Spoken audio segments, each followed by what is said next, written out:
Hey, what's up guys, this is Disturbed, and today I'm just going to be going over all the changes that we know of as of right now that are going to be taking place in patch 1.2. I got all this information from the State of the Game stream highlights from this week and last week. A link to those videos will be in the description. Thanks to Skillup for recording those. The changes aren't in any particular order, and I'm just going to jump right into it. I will say all the bug fixes at the end because those really aren't that important, so just stay tuned till the end if you want to hear about those. So first order of business, a new Dark Zone bracket of 200 plus gear score will be added.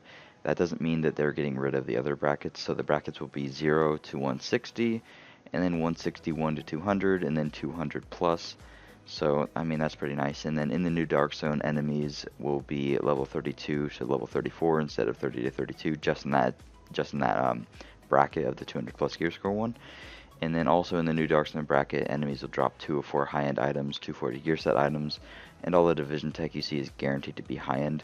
This is actually one of my favorite changes coming with 1.2, so they're trying to stray away from crafting being the best way to get stuff, so you can like farm in the Dark Zone and get those 204 really good weapons. You can try to get, a God Roll weapon. Actually, I'm not sure how much faster it will be, but they're trying to make it to where more guns are viable.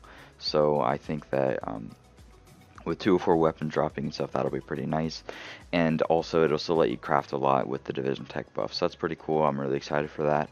And another thing is 240 gear score items will still be the highest gear score that you can get, so they're not adding any higher gear score items as of right now in 1.2. At least they said that they weren't going to. So I guess that's okay. I don't know. If it depends on the drop rate of the 240 gear score items. If they drop some semi-frequently, or if I can buy a crafting version of them, then I'm pretty happy. If they drop as rarely as they do right now, when the update comes out, I think people will be a little bit pissed off, because then the highest gear score that you can get in the game will only be really obtainable to people that farm, 40 hours in the Dark Zone, and farming that long really isn't that nice, but nonetheless. Another thing is the Sentry is called Gear Set that increases damage when you get headshots. It will only work with semi-automatic, so like right now with an SMG you can just spray to the head and get an extra 45% increased damage on somebody, so they're going to just fix that and make it to only work with semi-automatic weapons like pistols, marksman rifles, and shotguns. Sorry about that, my mic showed itself, but as I was saying, the build is meant for sniper rifles, so this is pretty much a needed fix because it is pretty OP as of right now. It kind of sucks, but it's necessary. New gear sets will be added, as it says in the title. There isn't that much information on it. I would like to speak out more about it, but isn't much to say. They didn't mention much of it. They just said that they wanted to have gear sets be more versatile. They wanted offensive, defensive, skill-based, and yeah, that's pretty much it. And I'm kind of hoping that there's a better SMG build, because the Strikers set is kind of shitty. So I hope that they add a new build that's pretty good for SMGs, but we'll see what they do. They'll probably release that information next week, so I'll make sure to keep you guys updated on that.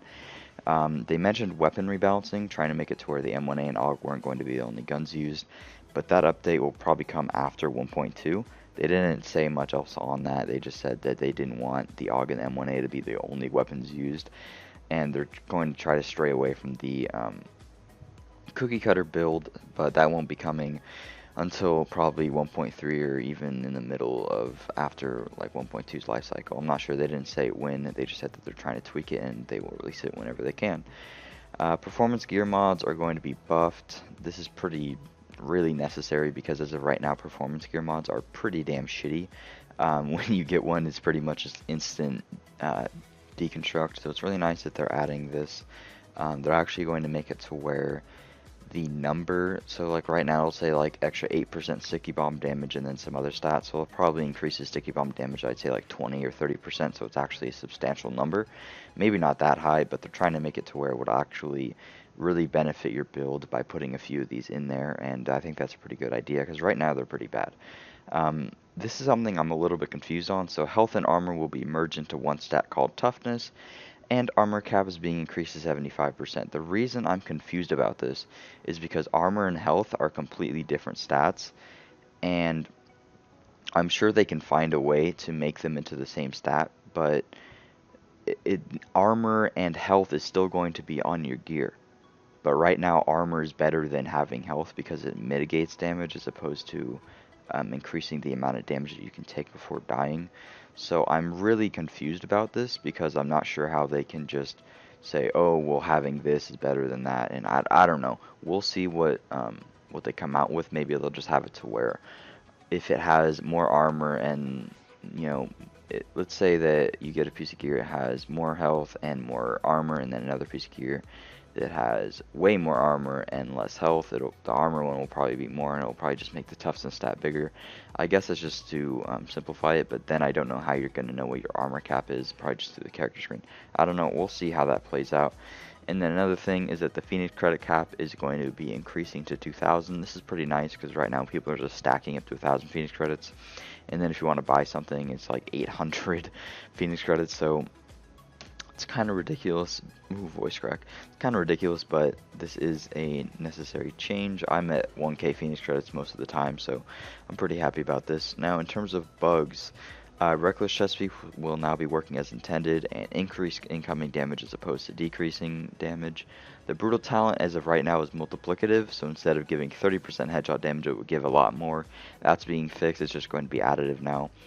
The Balance Talent on guns are being fixed, so it won't make your gun a laser beam anymore. This kind of sucks, but obviously it's needed because an M1A with Balance, pretty damn OP. There's a new Sentry's Call bug that I guess was just recently found, and basically it's sometimes when somebody shoots you, or somebody with a Sentry's Call gear set was near you, without even getting shot, it would apply a 45% damage debuff to you for like no reason, to just give you all 3 marks. So that's going to be fixed. Another glitch that's going to be fixed is talent stacking. It's basically just where you can keep spamming the button on one of your talents and it will just increase the value that it's doing. So one is none. This happens on a lot. So that's necessary. And then the next bug fix is one is none talent is being fixed. I'm not entirely sure what the problem with this one is. I guess only problem that I know about is when you're shooting, sometimes it'll get you like 1 bullet and then you can't reload. If there's another glitch, let me know in the comments below, but that's the only one that I knew about that.